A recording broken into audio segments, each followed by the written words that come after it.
Wow, look at all the color that we have in the garden here.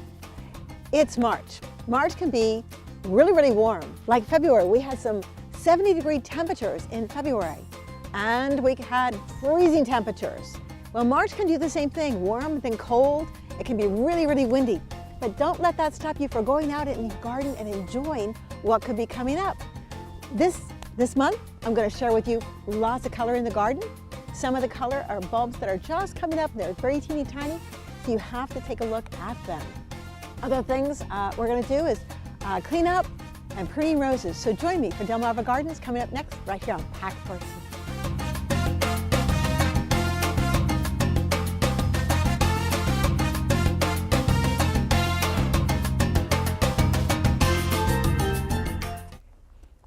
Well, as I said, it is March, and it can be windy, and it could be warm, like 70 degrees or plus, or it could be below freezing burr, but there's still things you can do out in the garden. And sometimes when you look at things in the garden, you go, oh my gosh, this is dead. Take a look at this rose. To the untrained eye, it might look like it is totally dead. Well, there are some dead areas, and that's why I'm gonna go ahead and prune them back. And the other thing I'm gonna do after that is prune things that are busted. So first of all, things that look like they're dead. This right down here, there we go. That's, yeah, definitely dead. Take this out.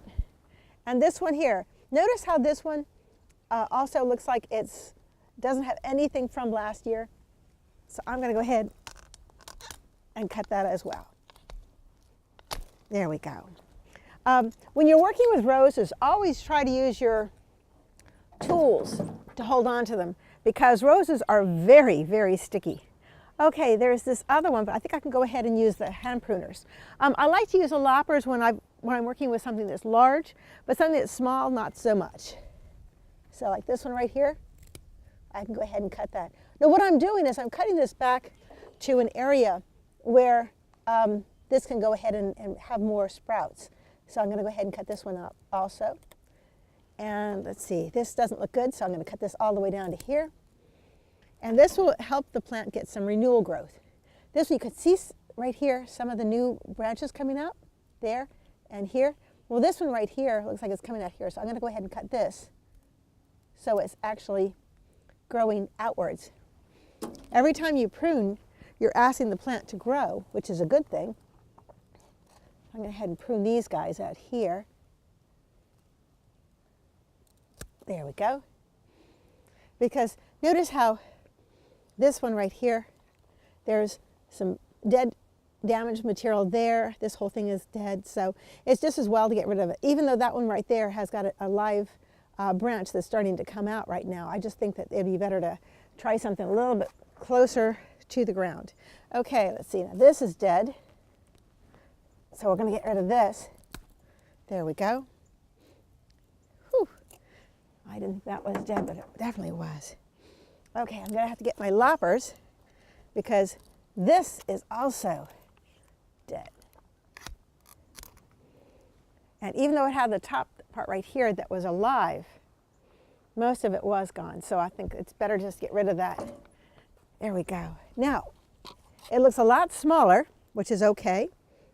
I'm gonna go ahead and prune this one back again to right about there. And this one right here, notice all the new growth out? If I prune it right here, it's gonna grow into the plant. I don't want that. This one right here is growing out, which is good. So I'm gonna go ahead and prune it down below this so that it will grow outwards instead of inside.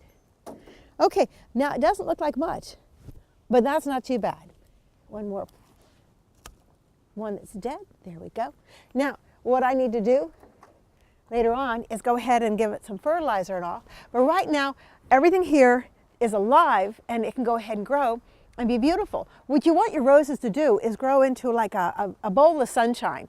So you want everything to be growing outwards so that there's lots of sunshine on the inside. Anything that grows in can kind of rub against the plants, the branches will rub, and it'll also shade the plant. So that's a much better way to do it. Okay, what I'd like to do now is show you some really cool signs of spring. And we can still get some garden work. It's always a good idea in the springtime to walk gently in your garden because you never know what you're going to find. If you look down here, I have some some stubs of a plant that had been here. Now I know that these were lilies, but I don't see any right here. But you look a little further where I have them over here. Here's where the lily was before, and here are the new lilies coming up. Here and here, a little bit over here. So there's all kinds of new plants coming up. Just, you have to keep your eyes open, and like I say, walk gently in the garden. And over here I have another rose bush. This doesn't look quite as bad. It's just a different variety, and every rose handles winter differently. And sometimes it doesn't depend on just the variety of rose, sometimes it depends on the location of the rose. So where I had the first one, it's more out in the open, it gets all the wind and all the rain and all that kind of stuff. This one right here, as you can see, it's got some dead areas too that I could go ahead and prune out. But look down here, it's got some leaves on it already. I love this. Spring is here.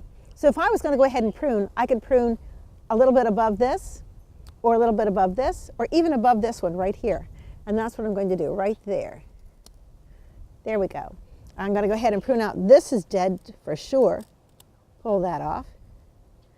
And I'm going to prune it right there, right above that bud right there. So that's basically what you do with roses. You prune it so everything is growing out, and that'll be absolutely gorgeous. Let's go take a look at some things that are blooming in the garden.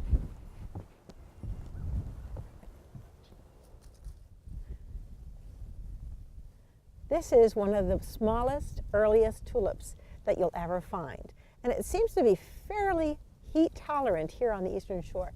One of the things about early spring is only the teeniest of things seem to come up because it's so cold they have to stay kind of hunkered down. These can get to be maybe 2 to 3 inches high when they're finally in bloom. But they're just so much fun because they're the earliest tulips that I have ever seen, which are really cool. Let me show you something else that's really cool. As I walk carefully through my garden, sometimes in the early springtime when you have mulch, the mulch can go ahead and land, well, has been on the bulbs, but now we have to go ahead and get the mulch off. Now see how sometimes when you get the mulch off, the foliage is yellow. Well, don't panic because eventually, as soon as the sun gets on it, it will start to warm up. And you don't really have to do this, but it does help a little bit of the greening. The other thing I like about this is we have a lot of phlox. This is the phlox subutella. It doesn't look like much here, but come on over to this other part of the garden over here. Oh, I love springtime. This is the phlox subutella, or sometimes they call it moss phlox. And it blooms, well, here it is in 1st of March. It's blooming beautifully right now. But as it warms up, the whole carpet right here will be full of flowers, which are really lovely. What I did purposely is I planted some little teeny tiny daffodils. Now these are called tete-a-tete. They're the first to bloom. And as you see, they are teeny tiny, but they look awesome in a little bud phase if you wanted to. And they almost sort of naturalize themselves. They're just adorable. Next to them, I love the color. Next to them, I've got some candy tuft, and it's just about ready to bloom, but it's going to take a little bit more warm weather for this one to actually open up. This is a later spring bloomer. So it's nice to have a couple of different things that bloom. Even if you have a small garden, if you have some of the moss phlox, and some tete-a-tetes and some candy tuft, you have almost like three or 4 weeks of bloom, which is really good. Daffodils have a tendency to bloom about 2 weeks, but the more daffodil varieties you have, the more blooms you have. So I'm starting out here with March, and I hope to go into April with my daffodils and tulips. So I've already shown you tulips and daffodils. Let's go see something else that's real cool. Now this is a hyacinth, and as you can see, it's got the leaves already, but look down in the very, very center. Those are going to be the flowers. Now this one's a little bit later because if you take a look in my garden, I have lots and lots of colors. I have pink, and I have white, and I have blue, and I have kind of a purple. What's really neat though is these are very, very cold tolerant. You can take a look at this one right here, and you can see that some of this has gotten frosted because we've had some really cold temperatures followed by warm temperatures. This one did not get frosted. It just said, oh, I'm going to continue blooming. That one over there got a little bit frosted. But that's okay. These are spring bulbs. They can handle the cold. You know, it's not just the bulbs that are getting ready to burst into bloom. There are some trees and shrubs that are very, very early. This is a redbud. This is not our native redbud. This is called Donny Golf. It's a shrub redbud instead of a tree. And it is literally covered with little flowers. But as you see, they're very, very tight, very, very tight. But as soon as it gets a little bit warmer, these guys are going to be beautiful. Now, the name is deceptive. They call them redbuds. These are actually purple. So I think we need to have a campaign and change the name. It'll never happen. But this is just a gorgeous plant. And as I say, just look and you'll find things in bloom. Let's check some more stuff. One of the other things that we do in the springtime when we're taking care of our garden is picking up sticks and things that fall off. This one actually has a really cool growth on it. These are called lichen. And lichen is a combination of an algae and a fungus. And that sounds bizarre. The fungus gives it its shape, and this one has like all kinds of weird shapes on this. And the algae gives it its kind of a blue-gray color. So this is not a parasite. It just sits on top of the plant and it grows.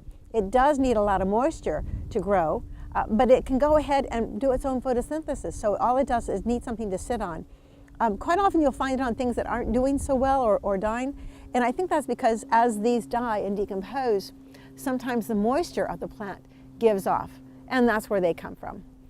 I want to also show you how the daffodils are starting to come out. These are daffodils that are going to bloom fairly soon. So you've got the stems right here, and you've got the little flowers. They're still tightly closed. They're waiting for it to get warm enough. And there's always a debate. Should you cut the daffodils or should you pull them up? And I'm for that you should pull them up. I want to also share behind it, this is heather. So this is a plant that also prefers to have really cold weather. And what I've tried to do is give it its little microclimate of afternoon shade. But as you see, it's got tight buds right here. And then right here, you've got some buds that are a real pretty kind of a lavendery pink. I love it. Oh, I love these. Okay, these little guys are called snowdrops. And sometimes they bloom in the snow. We don't have any snow right now, but they're still pretty happy little guys. Now they'll bloom again for 1 to 2 weeks. This is about as tall as they get, about 2 to 3 inches.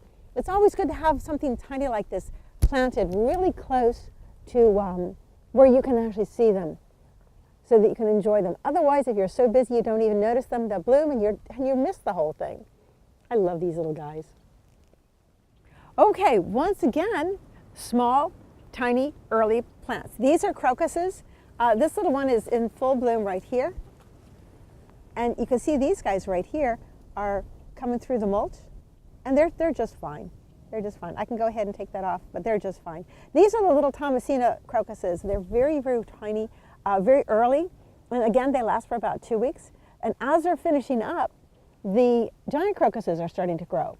I love these guys because they have that beautiful white with the stripes on it. And then behind I've got one that's a real deep royal purple. And I'll get more of those as they grow.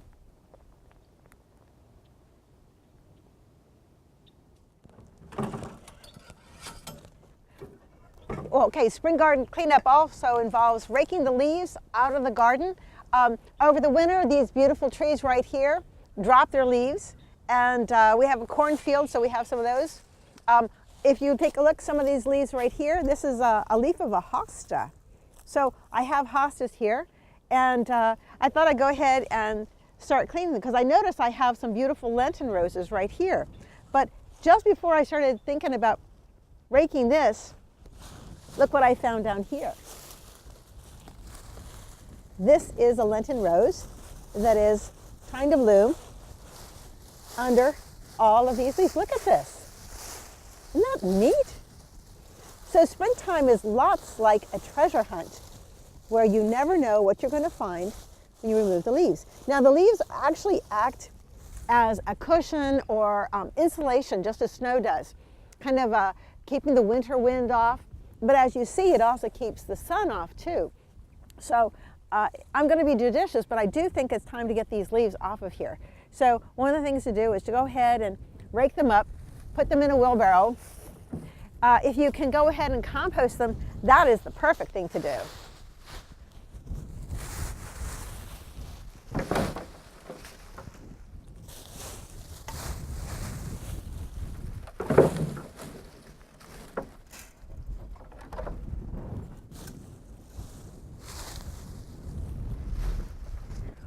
Now notice over here, we have some area that the leaves were on the mulch, and they were actually causing the mulch to break down even faster. This is kind of a mold. And here's a little weed seed. We can go ahead and weed that out. So it's always a good idea to do that. Here's a little worm. Look at this. He's a little chilly. He's going, oh my Lord, you dug me up. But these guys are the best farmers because they are always farming. They don't farm up and down like we do. They farm down into the soil and back up again. Let me show you some more of my Lenten roses because they are absolutely beautiful. This one starts out kind of pink and white, and as this matures, it's going to turn solid green. Whereas this one over here starts out as a purple. I love these. And as it matures, it'll turn green. I've got some white ones that are also kind of green already. And these are pure white. Look at that. So many things to see.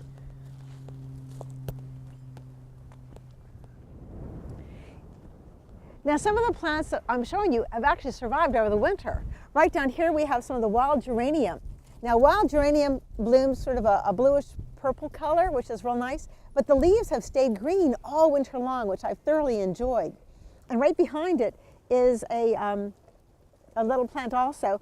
It was sort of greenish, but now all the old leaves are falling off and all the new leaves, as you see, are coming up. This is a coral bells, which is kind of neat. Now, this is an area where I also feed the birds. And I wanted to mention birds right now. I've gone ahead and filled it up in the morning. I always have bird food in the morning so that all the birds can come. And I have a lot of goldfinches and a lot of little snowbirds, lots of different things. I get cardinals and I get blue jays. And I also get blackbirds, which I don't mind because they're part of the bird family too. And the bigger birds will go ahead and be up here. But there's a lot of birds like the snowbirds and the doves will go ahead and eat off all the seed that falls to the ground. You have to kind of be aware of the fact that if you're going to be feeding the birds in the springtime, you're going to also encourage a lot more voles to visit your yard also. Voles are spelled V-O-L-E-S. They look like a mouse, but since they tunnel underground, you don't really see their ears. Moles with an M are meat eaters, and they're going to go after earthworms and grubs. And they're very territorial, and they're about 6 to 8 inches large, so they're pretty good size. And they swim through the soil. Voles use their tunnels and also tunnel a little bit too, but they'll also tunnel between the soil and the mulch. And if you give them, if you have a bird food feeder like this, sorry, sometimes when it's cold it's hard to talk. If you have a bird feeder like this and you have lots and lots of bird seed, or actually too much bird seed, you're actually going to encourage the voles to come and visit. So one of the things you need to do is make sure that you have a lot of natural predators out there, areas for hawks that come by, because they'll go ahead and clean up the voles too. Sometimes having an outdoor cat will work. I have 2 outdoor cats, and they provide entertainment because they're very sweet cats, but they also bring me a vole on a monthly basis, which is good. That's good vole control. Let's see if there's anything else in the garden. You know, trees are wonderful. They're so much fun to play in and around. This one is an early bloomer. Let me show you one that's almost ready to bloom in full bloom. This is a star magnolia, a deciduous magnolia, and has a nice little fragrance. It's very, very faint fragrance. But when it opens up, it looks like a star. So the other deciduous magnolias are usually saucer magnolias, and it looks like the flowers kind of make a cup, hence the term saucer magnolia. Oh, it smells like springtime. But this one right here, when it opens up, it looks like a starburst. So that's kind of cool. Now, if we get some really cold days, these will just turn into brown mush, which is awful. But as you see, we have a lot that are just beginning, and yet we still have a whole bunch of them Like this little guy who hasn't even begun to think about blooming. He's tightly closed. And this guy is just beginning. These are pretty too, though, because they're soft and fuzzy. And they just say, spring is coming, spring is coming. Now you don't want to, really, you don't want to go ahead and let your herb garden get as bad as this one right here. The fennel was absolutely gorgeous last summer. Look how tall it got. But now I have to cut back all this fennel. And if you look closely, you can see right in the base, there's a lot of fennel that's kind of coming out now, real soft. And it has kind of a licorice scent to it, which is kind of neat. The lavender is thriving really nicely, but I think if I get rid of the leaves here, that's going to give them more air and a little bit more room to grow and more sunshine. Herbs like to be high and dry, so having the leaves on an herb garden actually defeats that purpose. It makes the moisture stay there, and when it's cold and wet, they don't like that at all. So let me show you right here. I have rosemary, and it looks like it's dead, but it really isn't. There's a lot of new growth down there. This is the part right here that is burnt. That's what they call winter kill, but I think that if I get some of this leaves off, I'll find a lot of really good lavender, like this part right here, that is very, very much alive. There we go. Well, this is the front of the house is in the south, so this gets a lot of southern sun, and because the house blocks the winter wind, a lot of things come up a lot faster. I have some hyacinths down there. They're later blooming hyacinths. They're not quite up yet. But look at all these beautiful daffodils. They are just thriving right now. And I love their faces. They're so pretty. Isn't that neat? And these, even if we have a bad frost and it goes below 30, these will still survive because that's what they will do. These guys just know how to deal with the cold weather. I planted my pansies in these pots, and I've got some little bulbs coming up. You can see the bulbs. Isn't that neat? And the pansies are really, really chilly, but if we have a couple of days of warm weather, they're going to start blooming like crazy.